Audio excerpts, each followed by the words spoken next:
Well, welcome back everybody. We're out here in the wood shop today. Got the fire started, which is kind of nice. I got a whole bunch of stuff here painted ahead. So I've been working over in this corner for the last week. We started here with nothing a little while ago. And we've got a sink in. You probably saw the last video of that corn sign, we got that. So we was going to leave this open air, but there's so much sawdust in a wood shop, I didn't want it all open. So we're going to put a rail along, and we're going to put some little laths across. A little more than a lath, but it's all right.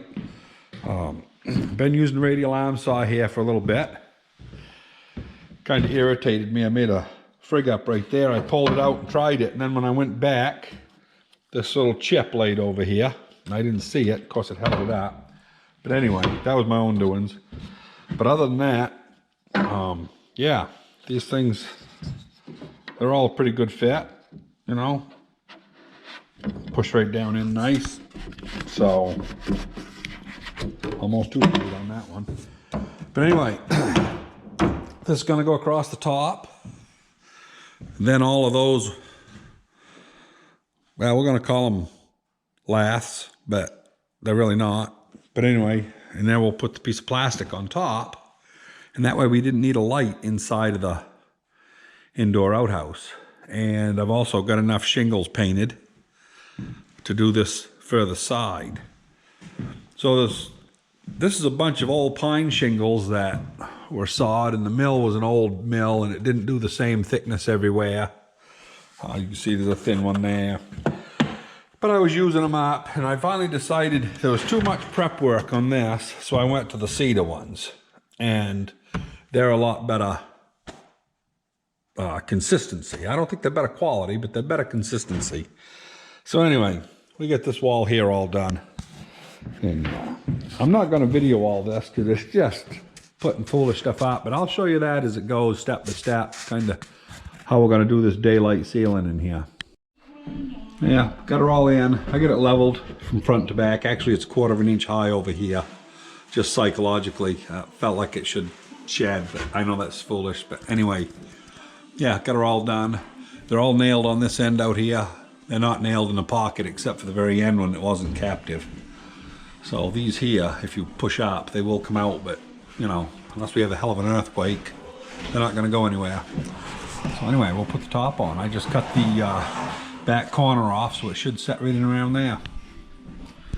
And the dogs are out here. They're raising hell.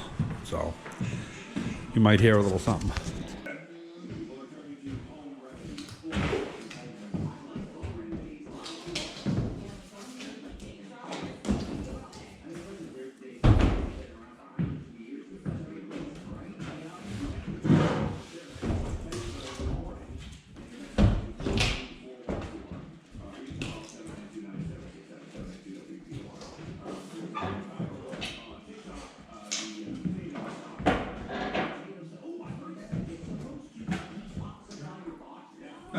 It shows how much the buildings are square.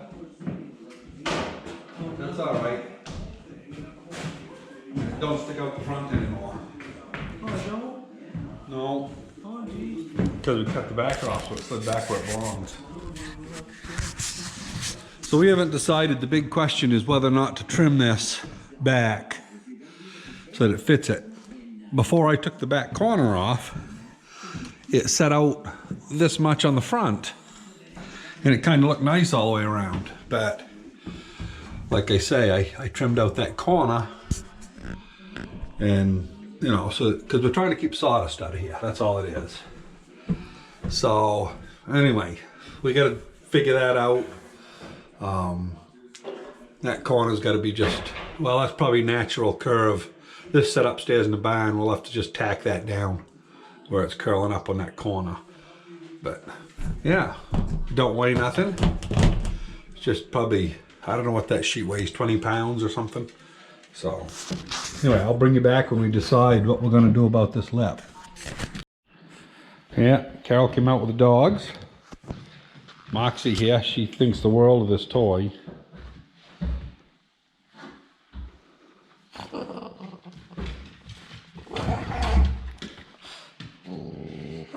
She's quite the fighter. If she thinks you're gonna grab it.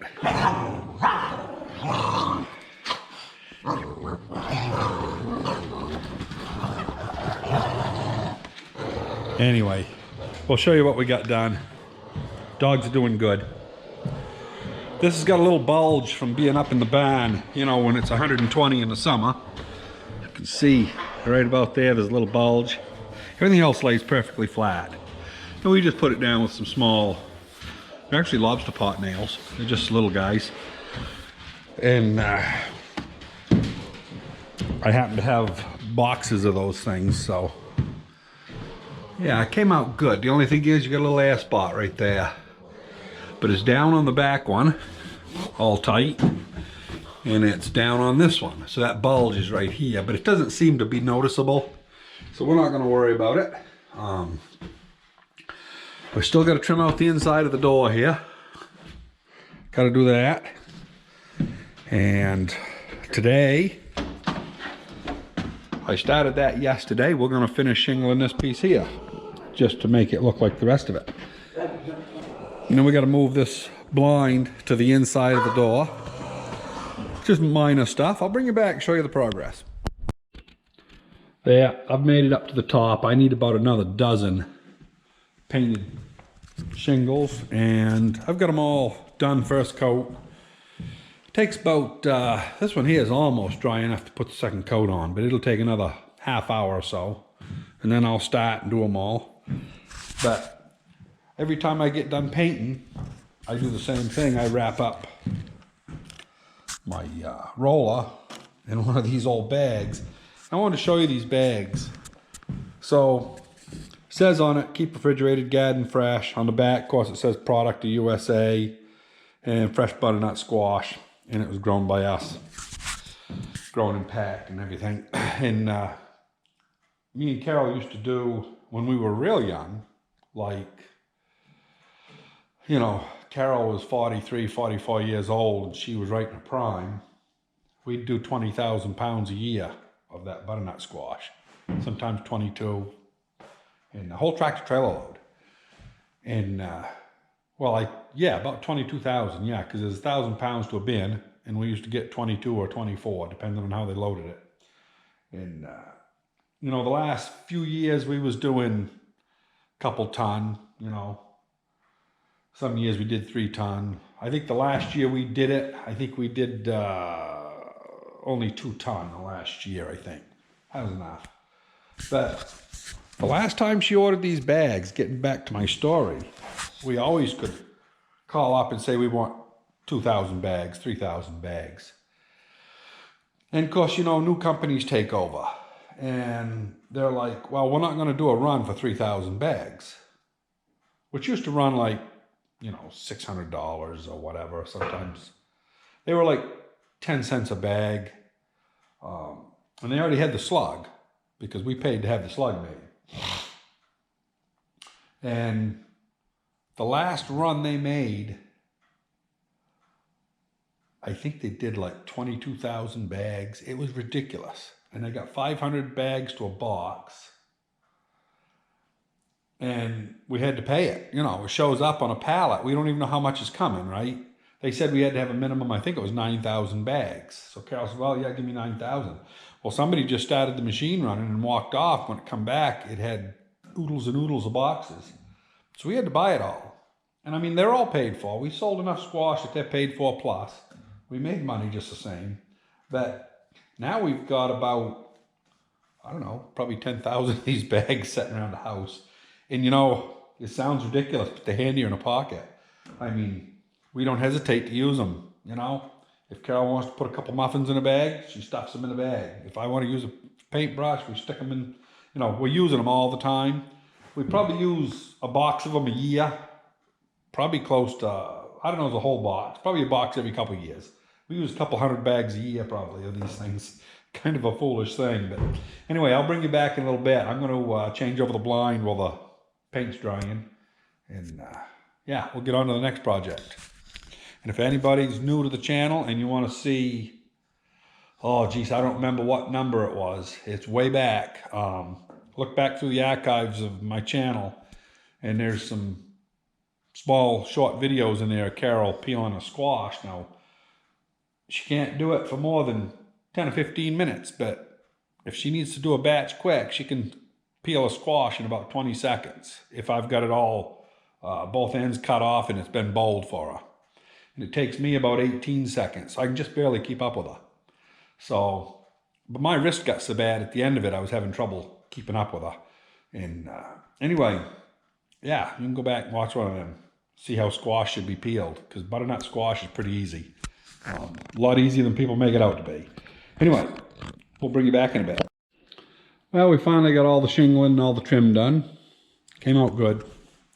Good enough for a bathroom, you know. And moved the shade to the inside. And got the door trimmed out around the edge here. Yeah, come out good. I'm not going to do the bottom trim and everything like I'm going to out there because it's just a bathroom.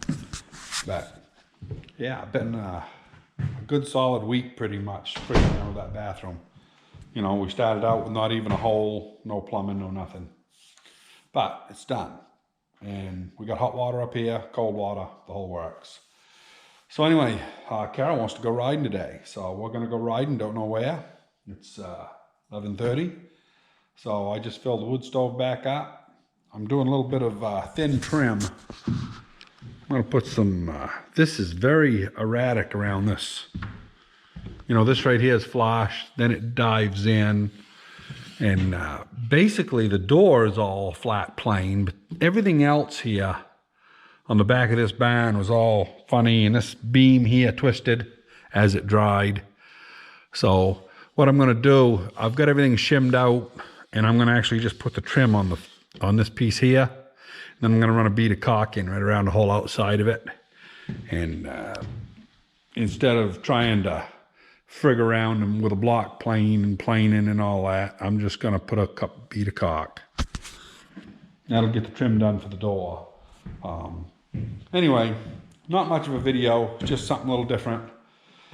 My oil furnace ran out of oil about 2 weeks ago down in my shop, and I says, oh shit, I'll work up here. I got wood up here and got heat, and the dogs like it up here, so we moved upstairs. Tomorrow, pretty sure I'm going to fire up the oil furnace downstairs. Figure if I'm not there, I didn't even fire it up. We've had oil in it for over a week, but, you know, we was doing this, so. Anyway, probably tomorrow we'll get back on that Super C and hopefully knock that out in a couple of days, and then we'll move on to something different. So anyway, hit the like button and subscribe if you don't mind, and yeah, keep safe, and we'll see you on the next one.